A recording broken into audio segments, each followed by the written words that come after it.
been interviewed by other outlets. He denied having anything to do with Nolan's death.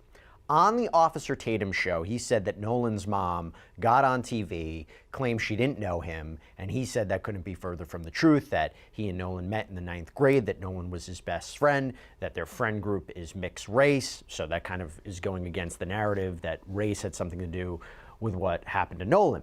On Cuomo last night, Chris asked Elmore if he knows Tristan. Elmore said, "No, I don't. Just because you park your vehicle in someone's yard doesn't mean that they have to know you." Now, Tatum, again, this YouTuber who's been following the saga, commenting on the developments, then he was on Katie Pavlich's show later on in the night. And he said, quote, "It's very confusing. I don't know why a young man would say that he's friends and literally be emotional when he talked about Nolan. I mean, he literally cried and teared up off camera. And I felt like it was very genuine." Now, Tatum said he doesn't know the families personally. He can't say for certain, what's happening here or why there seems to be a conflict of narratives. But he did say, quote, "I don't know if they're being genuine because you don't always know your children's friends." Dave, where do we stand on this? You already know where this is going. You've been watching this story unfold, feeling that familiar knot in your stomach, knowing something doesn't add up. And look, you're right to feel that way. The family of Nolan Wells is about to file a major lawsuit, and the statements coming out are painting a picture that just doesn't sit right. We all knew this was coming, didn't we?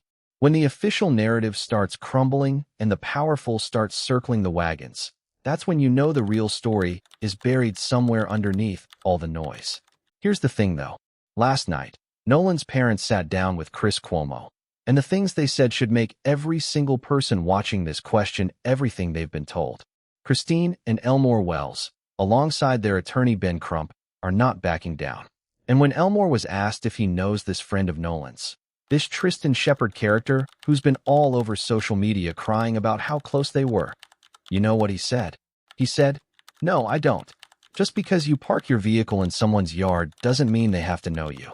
Now that's a statement. That's a parent who knows something isn't right, and he's not afraid to say it out loud. But before I get to the legal stuff, let me take you back to where this all started. So remember what we're talking about here. 18-year-old Nolan Wells, right? From Ocean Springs, Mississippi, was a college student, football player. July 4th weekend, he went with a group of friends to Horn Island, this barrier island off the Mississippi coast. It's remote, right? It's no commercial development there. You can only access it through a boat. And at some point, he disappeared. He was reported missing that night. A massive search was launched. And 2 days later, on July 6th, his body was found in the island. But what happened to him remains a question that no one seems to be able to answer, at least publicly right now. The results of the family's independent autopsy listed Nolan's cause and manner of death as undetermined. We'll talk about it a little bit more. We're awaiting the results from the official state medical examiner as well, including toxicology reports.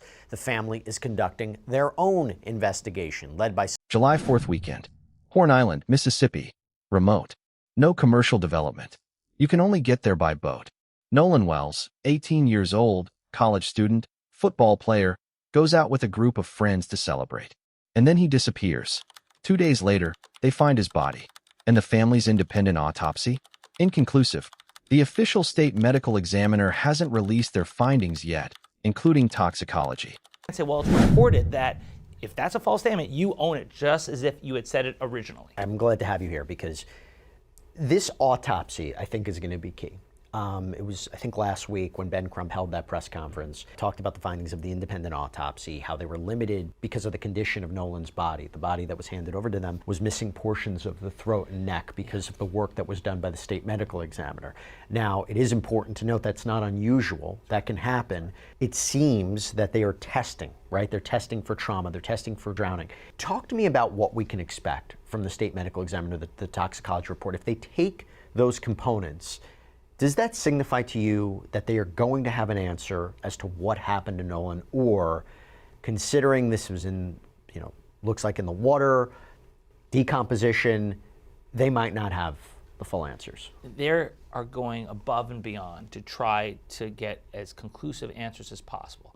But when you have a drowning, yeah, it's possible. They're saying it's inconclusive because right now there's no signs of blunt force trauma. There's no lacerations on the skin. There's the red discoloration on the back of the head. They're going to have to explain that, what that could be. But This is, by the way, I say that, but this is according to the medical examiner, the pathologist that was hired by the family. the family hired a medical examiner of their own, and that medical examiner did a good job because he said it's inconclusive, right? You could have hired someone who just with a preordained outcome in mind. Yeah. But instead he said, no, you can't. And it looks like just the easiest answer is the correct answer here, which is, and I'm going to wait until the reports come out, but right now it looks like an accidental drowning. And it's tragic, but I don't have any evidence of foul play. So just to push back on this for 1 second, I spoke to a couple medical. So we're sitting here, weeks later, with more questions than answers. And the family? They're conducting their own investigation, led by civil rights attorney Ben Crump. That alone should tell you something about how much trust they have in the system. Now here's where it gets interesting. You've got this friend, Tristan Shepard, going on YouTube shows, getting emotional, crying, saying he was Nolan's best friend since the 9th grade.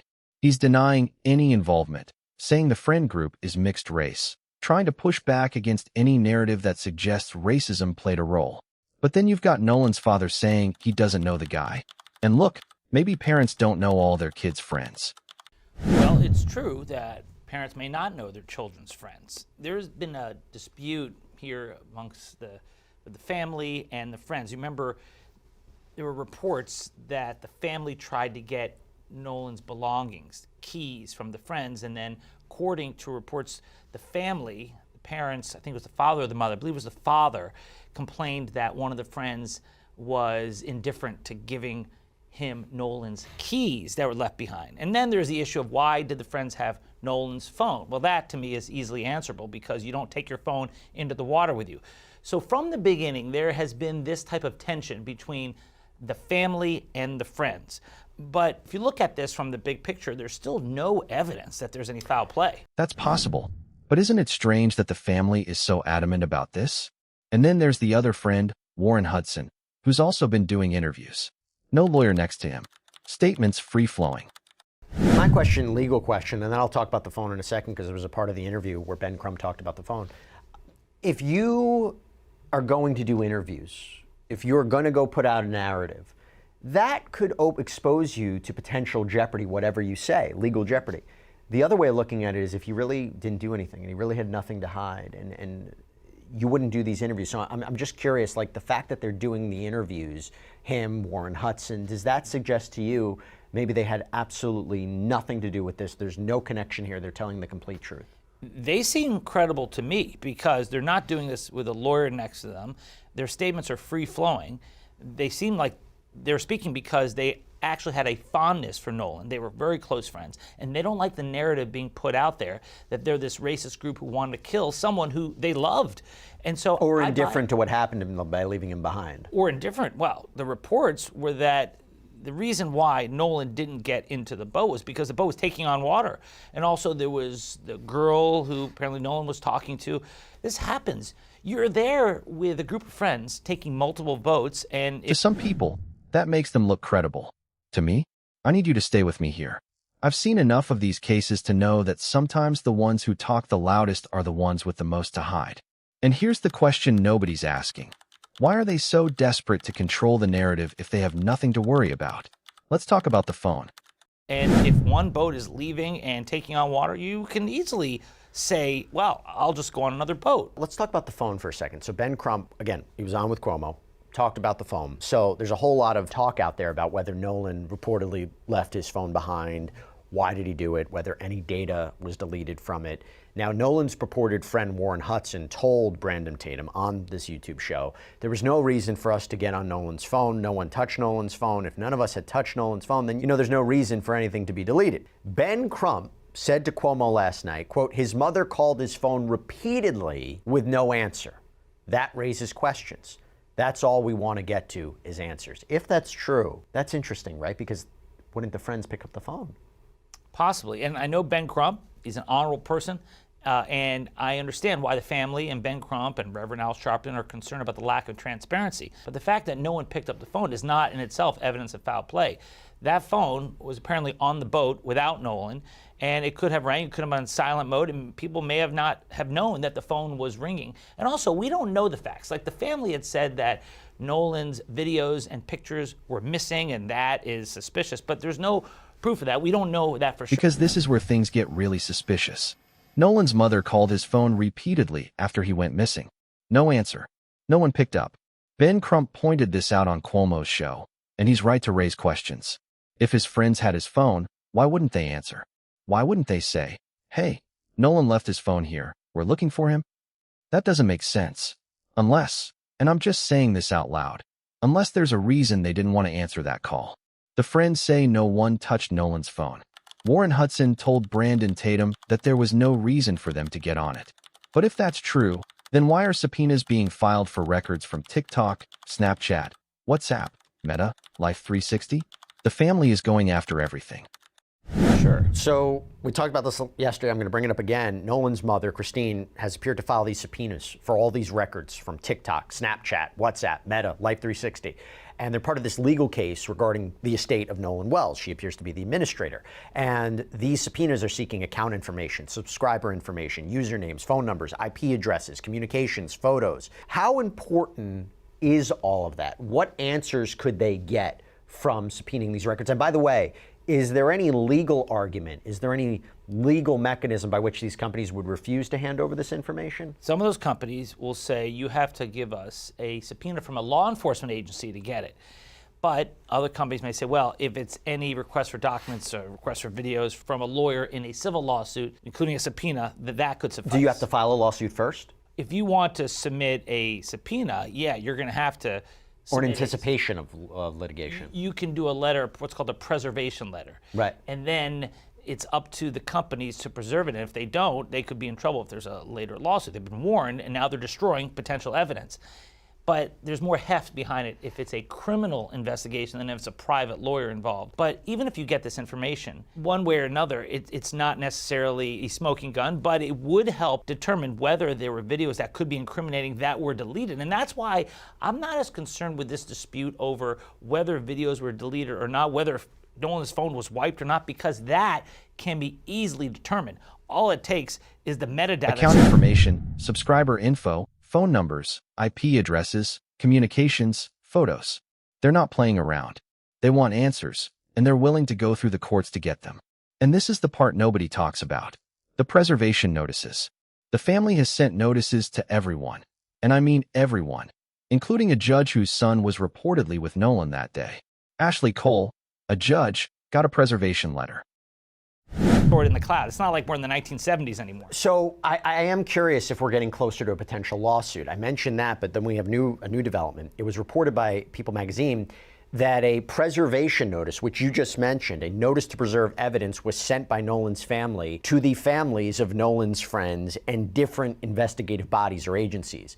And one letter that was obtained says, quote, "Accordingly, you have an immediate legal duty to preserve all materials of all kinds within your possession, custody, or control that may be relevant in any way to the claims or defenses. This duty includes not only you, but also your family members." And according to reporting from People and ABC News, one was even sent, for example, to Ashley Cole, who's a judge whose son was reportedly with Nolan Wells that day. It seems like they might be filing a lawsuit. In what capacity? Against who, and what would be the claims? It could be a wrongful death action. Remember, when you prosecute someone for a murder or homicide, you need to prove it beyond a reasonable doubt. But if you are moving ahead with a lawsuit based on wrongful death or battery, you only need to prove it with a preponderance of the evidence. Is it more likely than not that it occurred? Lower standard, yeah. A lower standard, right? O.J. Simpson was found not guilty because the standard beyond a reasonable doubt was so high, but he was found liable for the deaths of Nicole Simpson and Ronald Goldman.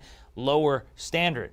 So what the family's doing here is what they've already been doing with the independent autopsy. They don't necessarily trust what the government is doing, and so they're saying, we're going to do our own investigation, the independent autopsy, which was inconclusive, and we don't trust that there'll be criminal charges filed, so we're going to do an investigation via lawsuit through private lawyers. That's where the preservation letter comes from. So in other words, through discovery, through the exchange Correct. of material, through depositions, things of that nature, do you think that this could potentially get them the answers that they're looking for?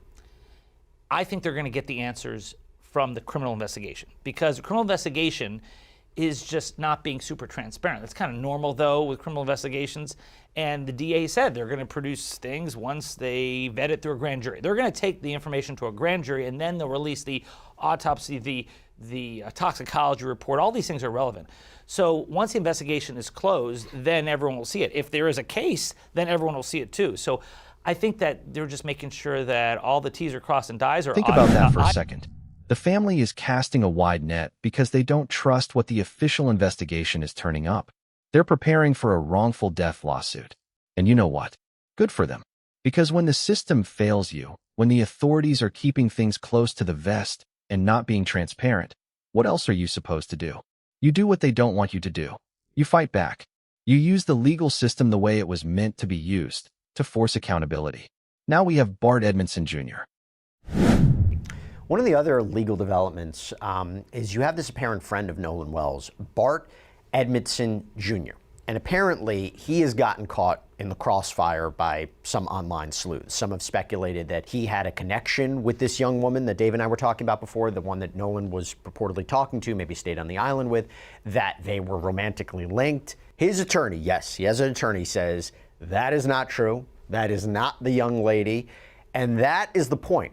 Edmondson is legally fighting those he claims are spreading misinformation about him. In fact, in a statement to Law and Crime, I'm going to read this to you. It says, quote, after a week of egregiously false and defamatory accusations against Bart Edmondson Jr., accusations which resulted in credible death threats now being investigated by the FBI, the Edmondson family has released a statement addressing their son's knowledge of and cooperation in the Nolan Wells investigation. Please see the attached statement as well as a cease and desist evidence preservation notice sent today to an online influencer in anticipation of defamation litigation against her. My law office is representing the family. If you have any questions, please direct them to this address. So then you go to this statement of Edmondson family on Nolan Wells investigation, pervasive defamation and threats. It says, quote, the Edmondson family expresses its sincere condolences to the family of Nolan Wells for their tragic loss. Recent targeted attacks on our son, Bart Jr., now make our silence impossible. Hundreds of Mississippi Gulf Coast residents journeyed out to Horn Island to celebrate the holiday on the 4th of July.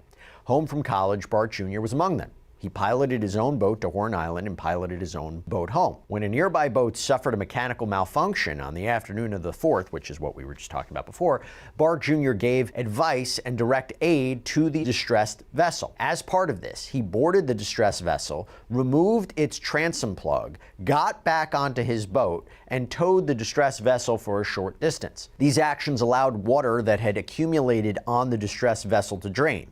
Bart Jr. believes that more than 20 passengers were spread across the two boats to witness these events. Goes on to say, when Nolan's disappearance and death came to light, Bart Jr. freely and fully cooperated with law enforcement investigating the tragedy. He sat for interviews, answered all of the questions he was asked, and shared all of his recollection from July 4th, 2026. Bart Jr. also compiled a list of potential witnesses. Goes on to say he allowed his phone to be viewed and shared, requested photographs and videos from that day with law enforcement. He also permitted the inspection of his boat and GPS device. At no point in this process has Bart Jr. ever been identified as a suspect in Nolan's death. This has not stopped people from engaging in dangerous speculation, nor has it stopped outright fabrications. This week, it has been Bart Jr.'s turn to be accused by thousands of online strangers who do not know him, do not know any relevant facts, and do not care about our community or the truth of what happened. We have retained legal counsel for the purpose of pursuing recourse against those individuals fabricating lies about him or our family. The first cease and desist and spoliation letter is being issued today to an online user who originated many of the falsehoods against Bart Jr. This user shared pictures of our home, our residential address, land plats, and information about our work while simultaneously falsely asserting through various videos and posts that Bart Jr. is a suspect, that he caused or contributed to Nolan's death, or that he is involved in a cover-up of Nolan's death. It is a toxic combination in an emotionally charged environment. None of these things are true. And just to give you an idea here, we have a copy of that cease and desist letter, and it says in part, quote, Dear Miss Lee, I have been retained to represent Bart Edmondson Jr., a Mississippi resident, in response to numerous false and defamatory statements you have published on social media channels under your control, including but not limited to Facebook and Instagram channels operating under the name of Kimbra Lee. We have also determined 2 potential aliases, including Susan Speezer. He's another one of those friends. And his family is fighting back too. They've sent a cease and desist to an online influencer, threatening defamation litigation. They say he's been falsely accused, that he's received credible death threats, that the FBI is investigating those threats.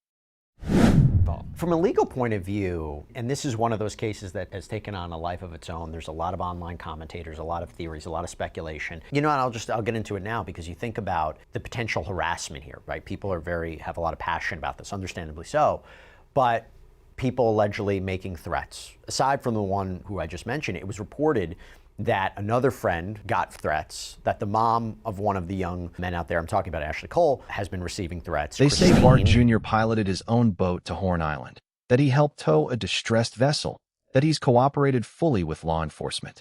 They say he's never been identified as a suspect. And maybe that's all true. But here's the thing, and I want you to really think about this. If he had nothing to hide, if he was just an innocent bystander trying to help, why is he so quick to lawyer up and threaten lawsuits? Dave, what do you make of that? I mean, that is quite the statement. Again, it kind of goes back to what I said before. If he really had something to do with this, if he had something to hide, I don't know if you'd be filing a lawsuit where all this could potentially get exposed. That's the discovery process. You got to be careful because if you file these lawsuits, then you open yourself up to discovery, depositions, document production. So the fact that they're taking the initiative, again, tells me that I think they're being sincere and credible, and I don't believe this young man had anything to do with it. But he and others have been raked through the coals by people who have an agenda, who want to get clicks and likes, and they want to monetize it, and they're taking advantage of a terrible situation. So I applaud them for doing this because actually I believe what they're doing is the right thing. Generally speaking, if a lawsuit is filed in connection with a death investigation, so whether it is potentially the family's lawsuit or you have a lawsuit here, does that complicate investigators' work? Does that complicate prosecutors' work? Yes, actually it's a good point because when you start doing interviews and it can conflict with the interviews of the state. The state's doing their own interviews. So now if you have witnesses that you're depending on are now saying something different in a civil deposition, oh my gosh, right? Also, when you're talking about a criminal investigation, that generally would come first because if the civil investigation goes first, if the civil lawsuit goes first, the prosecutors are less likely to charge a case. Why? Because law enforcement and prosecutors don't want to be used as leverage in a civil case. So if there's Can you explain that? What do you mean? Well, for example, if there is an ongoing criminal investigation right now, and all of a sudden you see civil lawsuits filed, the law enforcement and prosecutors may look at that and say, okay, are we being used as leverage that they're filing civil lawsuits and they're telling us what we want to hear so that we will put pressure on the defendants to settle. Interesting. And so, for example, I'm a private lawyer now, Yeah. and we have clients who come to us and say, we have a beef with this other company, take it to law enforcement, and we also want to sue. I said, well, if we sue first, when we take it to law enforcement, they're going to say, oh, you want us to join in here so that you have leverage in your civil lawsuit. No thanks. So you got to be careful on the timing. And also, by the way, you and I both know that if there's pending litigation, if this goes to a trial, right? Again, we have no reason to suspect there's foul play at this point. We don't know of any suspects, but the DA has indicated, at least through Ben Crump, what Ben Crump has said, that this might go to a grand jury for potential filing of criminal charges. If this were to go to a criminal trial, some of these witnesses would be asked under cross-examination, don't you have an incentive Exactly. because of your pending lawsuit? And that can go to credibility of who could otherwise be very credible witnesses. Right. Hey, can you imagine the cross-examination? Are you suing this person for money? Yes. Yeah. Now that's impeachment, right? Or do you have a financial interest in all of this? That's impeachment. That's another reason why prosecutors would be like, slow down on that side. Let us do our work. Actually, wait. Let me pull back on that for a second. I've seen this happen before where innocent people get caught up in the crossfire of online sleuths, and they have to protect themselves. I get that. I really do. The internet can be a cesspool of misinformation and people making threats from behind a keyboard. That's a real problem, and it's not okay. But in a case like this, where there's already so much tension between the family and the friends, where the official autopsy is still pending and nobody seems to know exactly what happened, it's hard not to wonder if there's more to the story. She said, actually, let me rephrase that. The family says they don't know these friends. The friends say they were close. Somebody is lying. And in my experience, The truth usually lies somewhere in the middle. But the deeper question is this: why is there no transparency? Why are the authorities holding on to information? The DA says they're going to take everything to a grand jury, that they'll release the autopsy and toxicology once they've vetted it. But isn't that convenient? Isn't that always the excuse? We're told to be patient, to trust the process, to let the system work. But we've seen how that ends. We've seen case after case where evidence gets mishandled, where witnesses get intimidated, where the truth gets buried because it's inconvenient for the powerful. I'm not saying that's what's happening here, but I'm also not saying it's not. And the fact that the family is preparing for a lawsuit, not just against the friends, but possibly against law enforcement, tells me they're not waiting around for answers that may never come.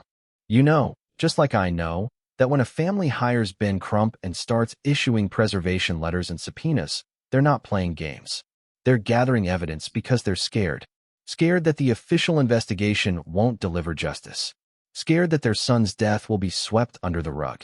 Scared that the people who were there that day will never be held accountable. And that's the part that breaks my heart. That's the part that makes me angry. Because no parent should have to fight this hard just to find out what happened to their child. No parent should have to hire their own medical examiner, conduct their own investigation, threaten lawsuits just to get basic answers. That's not how a just system works. And yet, here we are. Let me slow down for a second. I want to talk directly to you for a moment. If you're watching this, you already know that the system doesn't always work. You've seen it. You felt it. Maybe even experienced it yourself. And when you see a case like this, when you see a family fighting against all odds, when you see the friends lawyering up and giving contradictory statements, when you see the authorities staying silent, you know something is off. You feel it in your bones. And that's not paranoia. That's not conspiracy. That's pattern recognition. That's seeing the truth for what it is. And here's what I think. I think the family is going to get their lawsuit. I think they're going to drag everyone involved into discovery, and I think some uncomfortable truths are going to come out. Whether that means charges get filed or not, I don't know. But I know this. The truth has a way of surfacing, even when people try to bury it. Especially when you consider the timeline. The boat was taking on water, supposedly. Some reports say Nolan was heavily intoxicated. No one saw him drown. No one jumped in to help.